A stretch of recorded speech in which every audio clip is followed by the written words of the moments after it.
Have you ever watched a pro game where the casters confidently say, "This team has better scaling," but then they're losing the game? Or maybe you heard that Corki scales well, but then he was useless past 30 minutes.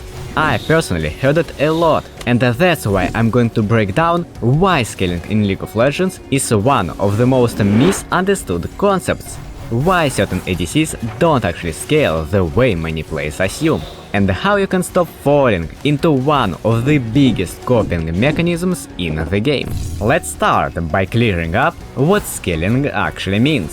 Scaling is the measure of how much power a champion gains as the game progresses, usually through gold, items and experience. When we say a champion scales well, we are saying that their relative power increases as the game moves toward late game.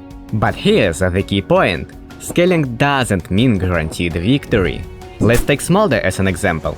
On paper, he is one of the strongest late game champions, with enough stacks. But what happens if his team has no peel, and the enemy team has Malphite, Nocturne and Leona diving onto him every fight?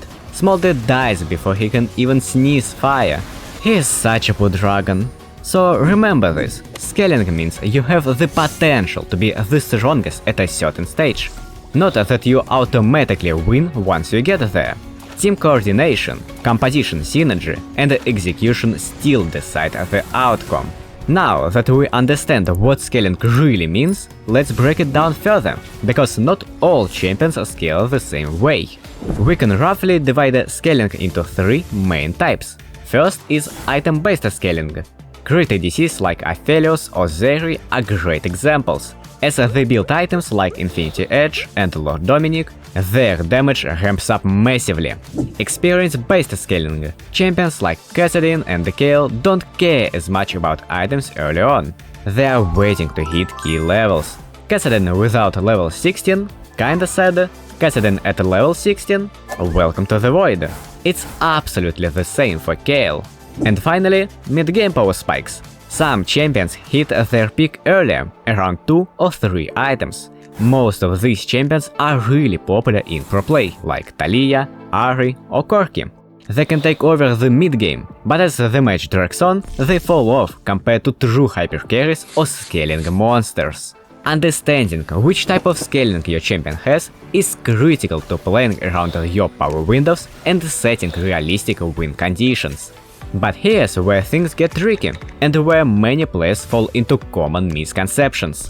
One of the biggest myths I hear all the time is, every champion scales, after all, everyone is getting gold and XP, right?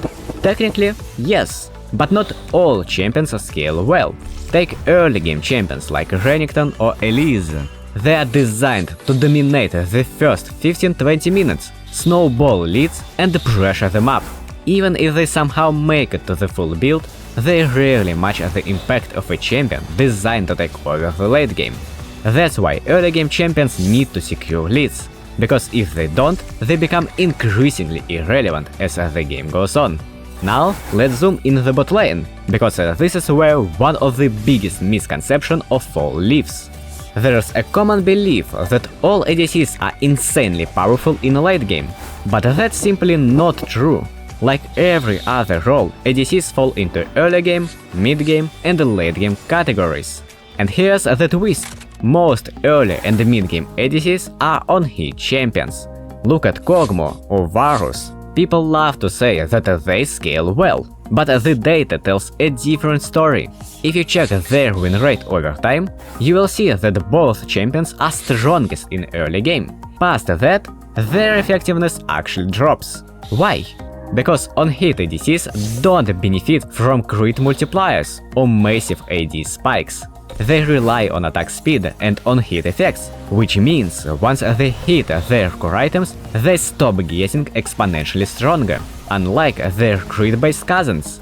But there's another layer to this problem, and it comes down to their itemization. On-hit ADCs are severely limited by their item pool. Let's break it down. You have Rage Blade, which is fine, Terminus, which is also fine, Witsend, which is situational, Blade of the Ruined King, also situational, and the Kraken Slayer, which is fine only in early game. And that's about it. Once you've completed your core build, you often have no meaningful offensive upgrades left. You either pivot into defensive items, like Randuin or even Hullbreaker. Yes, Hullbreaker Kog'maw is a thing. Or you are building some seal item, which is good, but doesn't make you much stronger. Meanwhile, crit ADCs have a plenty of options. Infinity Edge, BT, Lord Dominic, Navori Quickblades, Runan's Hurricane, the list goes on. The itemization gap is a massive reason why on-hit ADCs struggle to keep up in true late-game scenarios. On-hit ADCs are designed to spike in the early and mid-game, and without an early lead, they will often get outclassed as the game drags on. I truly believe Riot needs to expand the on-hit item system. Right now, it lacks the depth and flexibility that crit carries enjoy. But until that happens, if you are playing Kog'Maw, Varus or Kalista, your best bet is to play proactively, secure an early lead and push your advantage hard.